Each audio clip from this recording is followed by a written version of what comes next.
Okay, Chapter 5 of the textbook, Assistive Technology for Students with High Incidence Disabilities. High incidence disability is defined.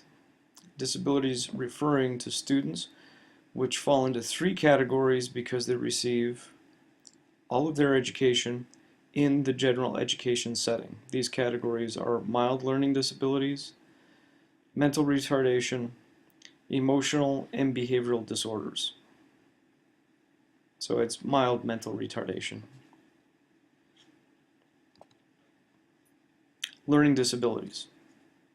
Students that have a specific learning disability show unexpected differences from that of a typical child in ability and achievement.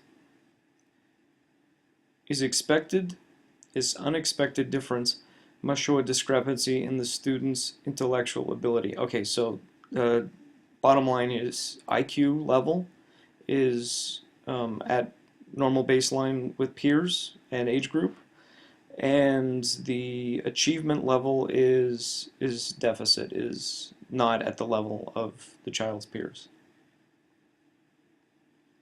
Mental retardation, defined as a significant sub-average intellectual ability with concurrent defects in adaptive behavior manifesting itself during the child's developmental period, which hinders a child's educational capabilities, usually measured through a deficit in IQ.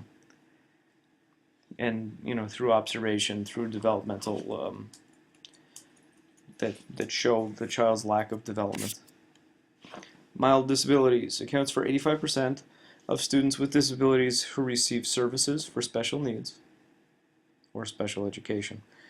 The IEP team must look how the student functions in general education and allow that students to function to the maximum extent possible with their peers. So the idea is still have engagement with their peers in a gen ed setting. If the team decides that separate accommodations are needed, they must be met.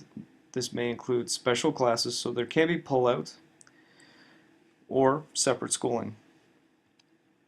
Assistive technology and academics. Gaining information. Also known as accessing information, and part 2 is going to be my own spiel on accessing information.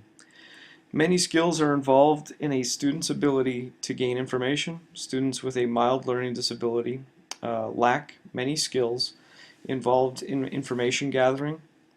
These skills often require the student to be a listener and/or a reader, follow written directions, and to interpret information from sources such as textbooks.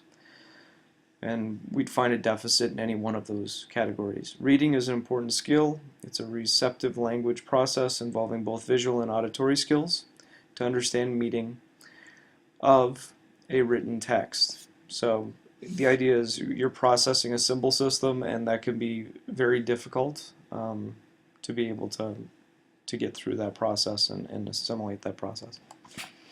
Expressing information. So we've just done accessing information or gaining information, and then they talk about the other category as expressing information. So really we're talking about the writing process. AT for this can include light tech devices like writing surface adaptations or high-tech devices such as talking word processing. Writing and assistive technology. General students with problems in writing need help with motor skills development. This can involve writing surface stabilization, like putting paper attached to a clipboard or affixing it to a desk, or providing a better angle with the use of a slant board. Spelling. This area can be assisted with AT through the use of word processors and spell checkers. These are built into normal word processing programs. Expressing information. Written expression. Computers offer a wide range of options for helping people with expressing through writing. So being able to express themselves through writing. Cut, paste, copy, and edit on computer word processors aids students with expression. Concept mapping software aids the student in the organization of ideas for writing. So things like Kidspiration, Inspiration, Free Mind, all of those would help in the organization of expression, getting the ideas down on paper. Assistive technology for the student learning. Other content areas that students struggle with are traditionally math, history, and science.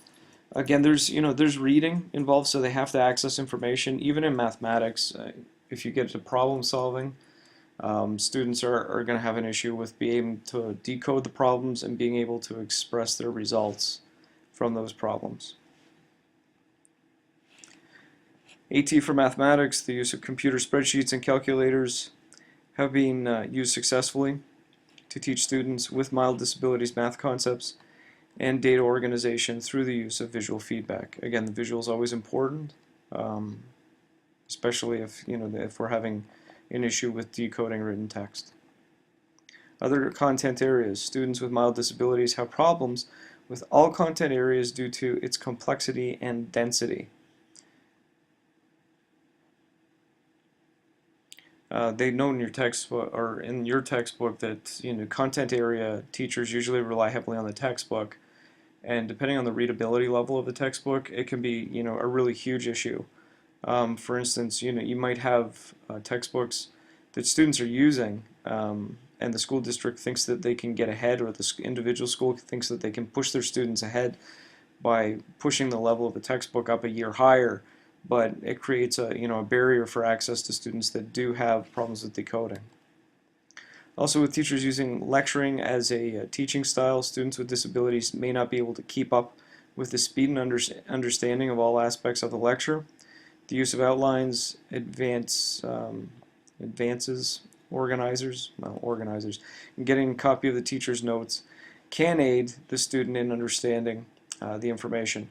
Yeah, it defaults back to universal design and learning. So if teachers gave every student access to their notes rather than having them copy boards and boards of text, you'd cut down on the wasting of instructional time for copying material, and students would be able to process and repackage that information, for instance using a screen reader to read back the teacher's notes, for those that do have processing issues. Assistive technology and organization. Keeping students with mild disabilities organized with homework and projects can be a challenge, as well as students with attention deficit. I'll throw that in there too, although it might not be classified under mild disability, depending on where you are.